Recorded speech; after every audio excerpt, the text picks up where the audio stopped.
Okay, let's start the class. Okay, हामीले यहाँनिर discuss गरिरहेछौँ पुलिङ्गर्स अपार्टसको बारेमा। यो एउटा डिभाइस हो जसको हेल्पले हामीले डिटरमाइन गर्न सक्छौँ coefficient of linear expansion. Okay, यसमा हुन्छ कि यो एउटा एक्सपेरिमेन्ट हो, यो एक्जाममा आउन पनि सक्छ, एक्जाममा आउने गरेको छ। Okay, explain how do you find the coefficient of linear expansion, okay, of a solid by using the Pullinger's apparatus, or write an experiment to find coefficient of linear expansion भन्यो भने हामीले यो एक्सप्लेनेसन र यो figure draw गरेर एक्जाममा so गर्नुपर्छ। यसमा basically के हुन्छ, the experiment contains one rod, एउटा रड कन्टेन गर्छ। म यहाँ कहाँ गयो, कन्टेन गर्छ एउटा रड, अनि त्यसपछि मेरो यहाँको पेन खोइ, यहाँ छ pen, come out please, yes it is here. यहाँ हेर्दै जानु के चाहिन्छ। एउटा रड चाहिन्छ जसको मानव लेन्थ एल हो, एउटा हलो मेटल ट्युब चाहिन्छ जसमा स्टिम इन हुने र आउट हुने सिस्टम हुनुपर्छ, एउटा थर्मोमिटर चाहिन्छ, एउटा स्फेरोमिटर चाहिन्छ जसको हेल्पले हामीले यहाँ एक्सपान्सन फाइन्ड गर्छौँ, त्यसले रिड गर्छ। ओके, एउटा ग्याल्भानोमिटर चाहिन्छ जसको हेल्पले हामीले यसले डिटेक्ट गर्छ कि अब म अहिले बताउँछु के कसरी हुन्छ यहाँनिर। अनि सपोज गरौँ यो जति पनि हामीले डिभाइसहरू युज गर्यौँ, एउटा rod whose length is L, एउटा hollow metal having steam inlet and outlet, a thermometer, a spherometer and galvanometer, and including a heating system. यो सबैलाई as shown in the figure हामीले के गर्नु छ, म्यानेज गर्नु छ, एरेन्ज गर्नु छ। राम्ररी हेर्नु सबै सिस्टमलाई। ओके, यहाँनिर ग्याल्भेनोमिटरको छ अवस्था, अनि त्यसपछि यसलाई अलिक उता तान्नु है, यो यहाँ बिचमा हेर्दै जानु, राम्ररी बुझ्नु। ओके, यो बिचमा रड फिक्स गरिएको छ, हेर्न सकिन्छ होला। ओके, यो स्टिम इनलेट भयो, अनि यतातिर हिटिङ सिस्टम हुन्छ। मानव यहाँनिर केटल राखेको हुन्छ जसलाई हामीले हिट दिन्छौँ, त्यसबाट वाटर बोइल हुन्छ, त्यसबाट स्टिम निस्किन्छ र स्टिमलाई यहाँनिर पाइपको थ्रु कनेक्ट गरिएको हुन्छ, त्यसमा स्टिम जान्छ जसले गर्दा यहाँनिर हिट जाने काम हुन्छ र यो रडको टेम्परेचर बढाउने काम गरिन्छ हैन। त हुन्छ के पहिला हामीले के गर्नुपर्छ, यो सिस्टम फिट गर्नुभन्दा अगाडि एउटा जुन लेन्थ हो त्यो लेन्थ हामी रिड गरिहाल्छौँ कि यसको लेन्थ यति छ, थाहा भइहाल्यो। त्यसपछि त्यो कुन टेम्परेचरमा यो सबै एरेन्जमेन्ट भइरहेछ त्यो टेम्परेचर हामीले रिड गरिहाल्छौँ, त्यो θ1 भइहाल्यो। ठिक छ, यो रुम टेम्परेचर हो जुन टेम्परेचरमा हामीले आफ्नो एक्सपेरिमेन्ट सुरु गर्यौँ। अब के गरिन्छ, central leg of spherometer is lowered and its initial reading R1 is noted as the leg touches to the rod which is indicated by the deflection of galvanometer. यो के भन्न खोजे हो, हामीले यसरी फिट गर्छौँ। ओके, यहाँ रड छ, यहाँ स्फेरोमिटर फिट गरिएको छ। स्फेरोमिटरमा के हुन्छ, यहाँनिर यसलाई हामी जब घुमाउँछौँ यहाँनिर रोटेट गर्ने सिस्टम हुन्छ। ओके, त यो रोटेट गर्दाखेरि यसको स्क्रु जुन हो यहाँनिर अप र डाउन हुन्छ। ओके, अनि यसले यहाँनिर रिड गर्छ, एउटा रिडिङ देखाउँछ। हुन त यसमा पनि रिडिङ हुन्छ, यहाँ पिचहरूको कन्डिसन आउँछ, यो एक्सपेरिमेन्ट गर्दा कसरी रिड गरिन्छ रिडिङ थाहा भइ नै हाल्छ है। यहाँनिर के गरिन्छ, फिट गरिसकेपछि अब यो एक्ज्याक्टली यसलाई टच गराउने, यो रडको सर्फेसमा यहाँ माथि रड जहाँसम्म गएको छ। ओके, अनि यो यसलाई स्क्रु यसलाई लोअर डाउन गर्दाखेरि यसको सेन्ट्रल लेग, अनि यो लोअर डाउन गर्दाखेरि ग्याल्भनोमिटरमा पनि ध्यान दिनु पर्यो हैन। As it touches circuit will be closed, अनि इलेक्ट्रिसिटी फ्लो हुन्छ जसले गर्दा ग्याल्भेनोमिटरले डिटेक्ट गरिदिन्छ अनि सो गरिदिन्छ कि यस इलेक्ट्रिसिटी इज पासिङ हैन। अनि हामीले त्यो केसमा रिडिङ यसको नोट गर्छौँ कि यसले यहाँनिर कतिको थिकनेस सो गरिरहेछ। ओके, ग्याल्भेनोमिटरले यहाँनिर लेन्थ सो गर्दैन, एउटा रिडिङ सो गर्छ। ओके, यहाँनिर रिडिङ यसले जुन जस्ट टच गर्ने बेलामा यो स्केलमा कति रिड गर्यो, कति पोइन्ट आयो, त्यो पोइन्ट हामीले नोट गर्छौँ जुन कि मानौ कि R1 हो। ठिक छ, त्यो नोट गरेर हामीले लेख्छौँ। अब यसलाई फेरि स्लाइड अप गरिदिने। किन अप गरिदिने, किनकि हामीले तताउनु छ, तताएपछि यो एक्सपान्ड हुन्छ, एक्सपान्ड भइसकेपछि फेरि हामीले मेजर गर्नुपर्ने हुन्छ, त्यसकारण यसलाई फेरि अप डाउन गरिदिनु छ, up down I mean to say यसलाई स्लाइड अप गर्नु छ, ओके। अनि ग्याप मेन्टेन गर्नु छ ताकि एक्सपान्सन भइसकेपछि यसले डिस्टर्ब नगरोस्। अब के गर्नु छ, स्ट्रिमलाई इनलेट गर्नु छ। स्ट्रिम जब इनलेट हुन्छ अनि पार्टिकुलर टाइम पछि यो मर्करी थर्मोमिटरले, यो थर्मोमिटर जुन यहाँ राखिएको हुन्छ यसले एउटा कन्स्ट्यान्ट टेम्परेचर देखाउँछ। केही समयपछि टेम्परेचर बढ्दै जान्छ बढ्दै जान्छ बढ्दै जान्छ, केही समयपछि कन्स्ट्यान्ट टेम्परेचर जब देखाउँछ अनि त्यसपछि हामीले के गर्छौँ, त्यो कन्स्ट्यान्ट टेम्परेचरलाई रिड गर्छौँ अनि लेख्छौँ ल कन्स्ट्यान्ट टेम्परेचर θ2 भयो। जति रिड आउँछ त्यहाँनिर त्यो हामीले लेख्छौँ। अब के गर्नु छ, कन्स्ट्यान्ट टेम्परेचर आइसक्यो, यसको टेम्परेचर इन्क्रिज भयो पहिले भन्दा, त्यहाँ पक्कै पनि एक्सपान्सन हुनुपर्ने हो।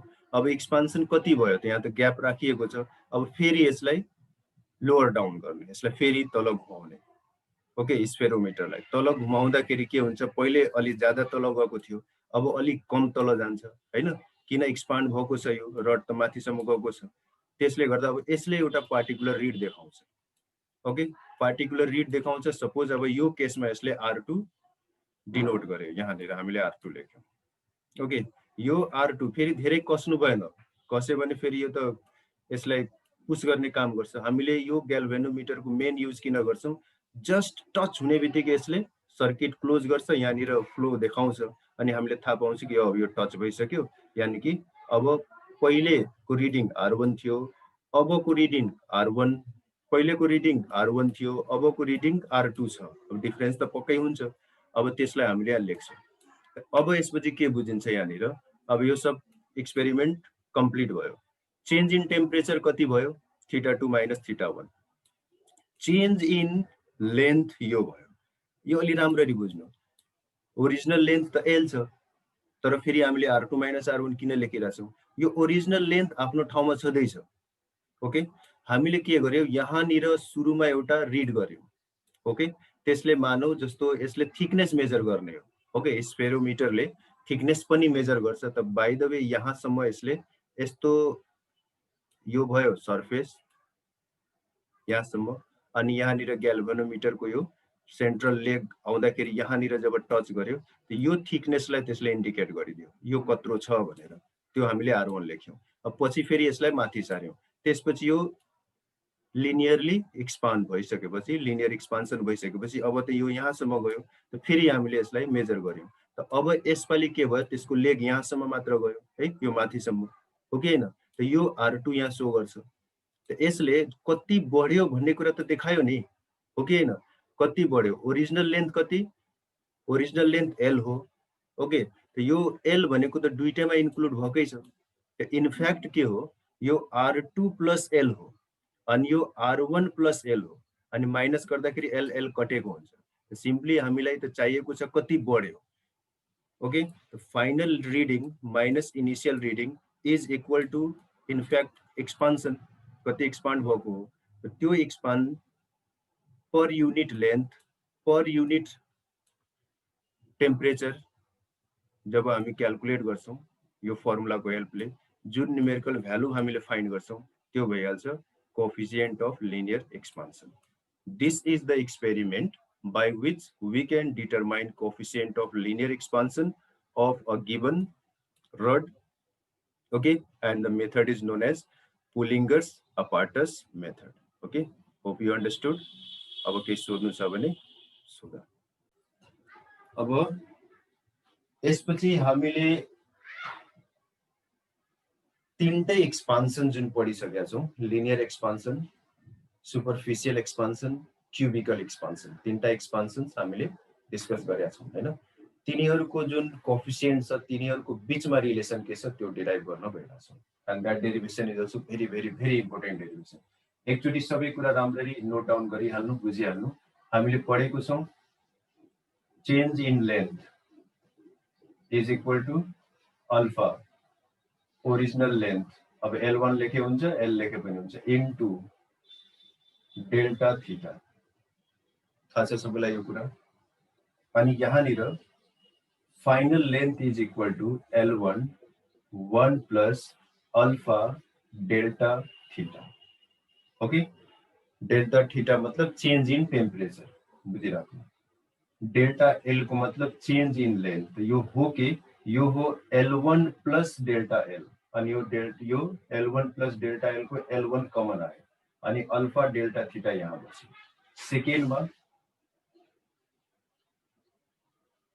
Delta area is equal to यसमा बीटा आउँछ original area into change in temperature अनि हामीले फाइनल एरिया निकाल्छौं एरिया 1 प्लस यहाँ आउँछ बीटा इन्टु डेल्टा थीटा यो एकदम इम्पोर्टेन्ट फर्मुलाहरु लिस्ट आउट गरिहाल्नु बुझिहाल्नु हैन अब हामीले मेन गर्न गइरहेको छु यो अल्फा बीटा र जुन आउँछ अब यसपछि जस्तै भोल्युमको केसमा delta v equal to gamma into original volume change in temperature यसको डेरिभेसन हेरिसक्यो अब त्यही डेरिभेसन त्यही कन्सेप्ट यो दुईटामा लाग्छ हैन अब यहाँनिर सेकेन्ड भोल्युम जब निकाल्छौं v1 1 plus gamma into delta theta यो तीनटै इम्पोर्टेन्ट फर्मुलाहरु हामीले राम्ररी बुझ्नु पर्यो पहिलो कुरा ओके यसैको हेल्पले हामीले relation between alpha beta and gamma find गर्छौं अल्फा बीटा एन्ड गामा को रिलेसन फाइन्ड गर्नको लागि let's find out relation between alpha and beta at first okay यो बीटा भनेपछि कोएफिसिएन्ट अफ एरिया यानी कि सुपरफिशियल एक्सपान्सन हो एरिया सँग रिलेटेड क्याल्कुलेसन गर्नु हैन अब हामीले के गर्छौं लेट अस कन्सिडर डेरिभेसन हो राम्ररी ध्यान दिनु let us consider a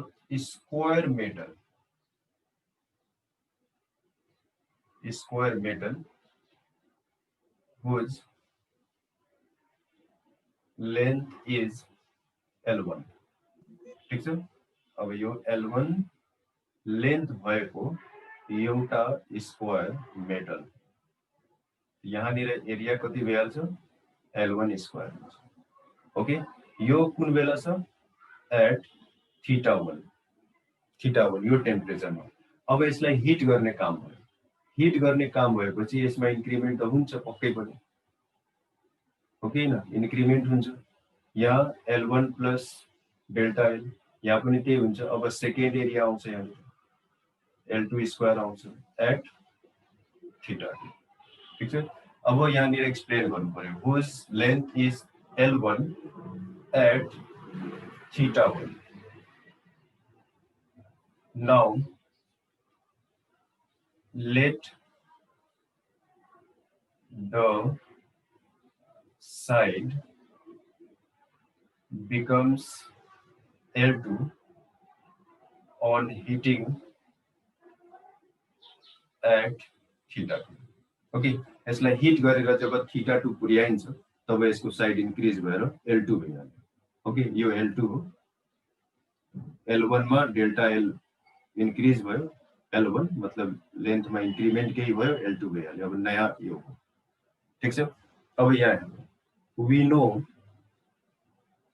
what do we know यहाँ पढेछौं हामीले हैन यो पढेकै छौं we know final area is equal to initial area 1 plus beta delta theta this much equation 1 यो हामीलाई थाहा भएकै यो नोन प्रूव्ड रिलेसन यसमा के सोच्नु पर्यो now we also know L2 is equal to L1 1 plus alpha theta 2 we know this also okay formula 1 यो पनि त थाहा भएकै कुरा हो ओके यहाँ स्मल एल लेख चाहे क्यापिटल एल लेख नो प्रब्लम अब यहाँनिर हामीले यसको एक्जिस्टेन्स क्रिएट गर्नको लागि अब यसलाई योसँग रिलेट गर्नु छ ओके यो स्क्वायर हो यहाँ हेर A1 is equal to L1 square छ यहाँ स्क्वायरिङ बोथ साइड्स जब गर्छौं यो L2 स्क्वायर हुन्छ यो L1 स्क्वायर हुन्छ यो A plus B whole square हुन्छ A square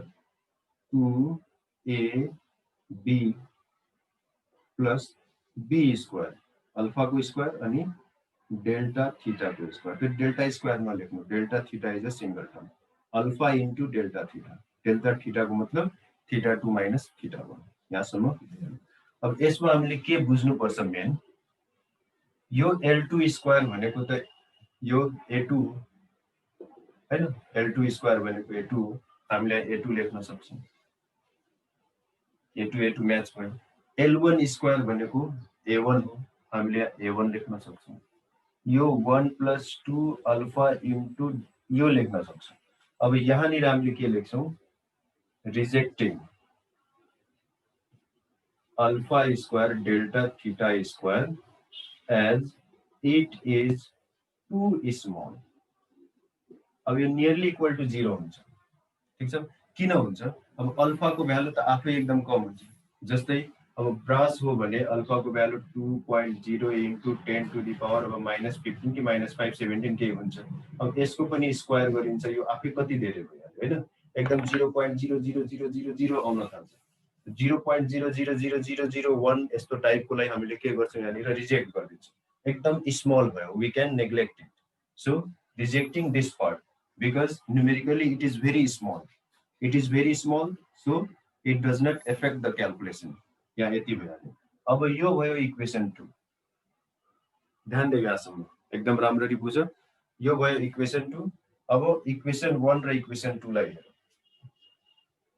from equation 1 and 2 1 र 2 लाई हेर त a2 a1 1 1 beta 2 alpha delta theta we can write beta is equal to 2 alpha which gives us alpha equal to beta by 2 यसलाई equation a मानिहाल्यो किनकि 1 2 यता use गरिरहेछौं यसलाई a मानिहाल्यो ठीक छ त यो भयो relation between alpha and beta okay हेर एकचोटी राम्ररी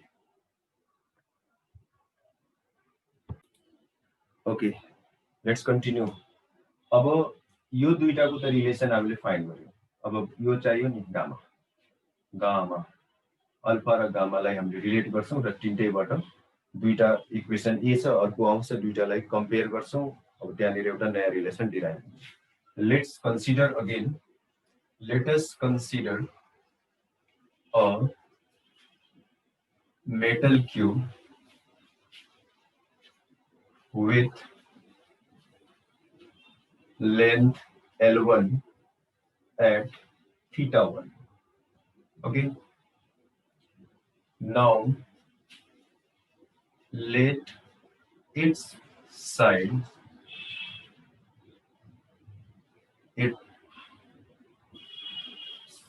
increase to L2 at theta 2 on heating भनेको हान्ने वाला हैन तताउने वाला है हेर यो हेर ध्यान दिएर यो एक्जाममा फिगरहरु बनाउनु ताकि कोही कन्फ्युज टिचर पर्यो भने मार्क्स नकाटोस् ओके हेरिया ध्यान दिनु mathematics is backbone of physics यहाँ हामी खाली मैथमेटिक्स युज गरिरहेछौं ओके a plus b को होल स्क्वायर के छ भनेर सोध्नेहरु हुन्छ नि बजारमा तिनीहरुलाई भन्नु यही a plus b को होल स्क्वायर ले त त्यो कोएफिसिएन्ट निस्क्यो नि नत्र कसरी भन्नु हैन ल हेर्नु यो L1 अब यसलाई हामीले बढायौं अब यहाँ ठाउँ पुगेन ल यहाँ बनाइरा छु यसलाई बढाएपछि यो यस्तो भयो हेर क्यूब बनाउने टेक्निक हो राम्ररी बुझिहाल्नु अब यो बढेर L2 भयो ठीक छ यहाँनिर यसको इनिशियल भोल्युम L1 क्यूब यसको L2 cube okay this is at theta 2 and this is at theta 1 यो हिट गरिसकेपछि यसमा इन्क्रिमेन्ट भयो यस्तो बनिहाल्यो ठुलो बनिहाल्यो ओके अब हेर we know or we have final volume is equal to initial volume 1 plus यहाँ अघि भर्खर पढेछ सेम फर्मुला छ हेर खाली यो L1 छ यहाँ एरिया यहाँ लेन्थ छ यहाँ एरिया छ यहाँ भोल्युम छ यहाँ अल्फा छ यहाँ बीटा छ यहाँ गामा छ गामा सारे गामा इक्वेसन 1 इक्वेसन 1 2 अघि युज थियो अब इक्वेसन 3 लेख्नु okay hope you are getting again यो यतिकै राख्नु त्यसपछि now also we know final length is equal to initial length 1 plus alpha delta theta cubing both sides cube किन गर्ने तपाईले भोल्युम आउँछ रिलेट गर्नु छ एल र गामालाई भोल्युम हो लेन्थ हो रिलेट गर्नको लागि हामीले क्यूबको हेल्प लिन्छौँ तब न एल क्यूब अनि भोल्युम रिलेट हुन जान्छ ओके त्यो रिलेसन डिराइभ गर्नको लागि हामीले क्यूबको हेल्प लिन्छौँ र फेरि यो कोएफिसिएन्ट अफ लिनियर एक्सपान्सन सँग रिलेटेड जुन फर्मुला छ फाइनल लेन्थ इक्वल टु त्यसलाई लिएर अगाडि बढ्छौँ अब क्यूबिङ गर्दाखेरि यो L1 cube a cube plus 3a square b a square भनेको त 1 हो a square b plus 3a b square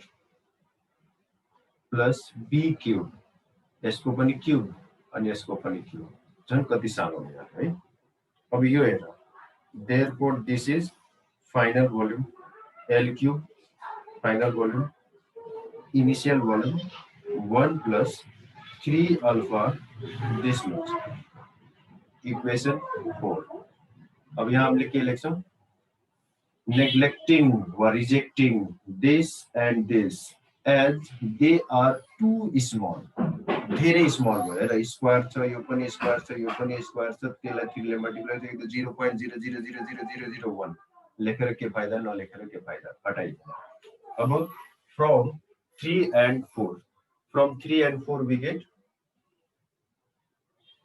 from 3 and 4 we get कहाँ गयो 3 alpha equal to lambda which gives alpha equal to फेरि lambda भने बार lambda आइरहेछ म gamma not lambda gamma okay अनि equation A त्यहाँ छँदै छ यो equation B भयो from equation A and B what do we get अब यहाँ लास्ट मा हामीले यहाँ लेखिदिरा छु है from A and B we get alpha equal to beta by 2 equal to gamma by 3 which is the required relation between the coefficient of linear expansion, coefficient of superficial expansion and coefficient of cubical expansion. Okay, बुझिए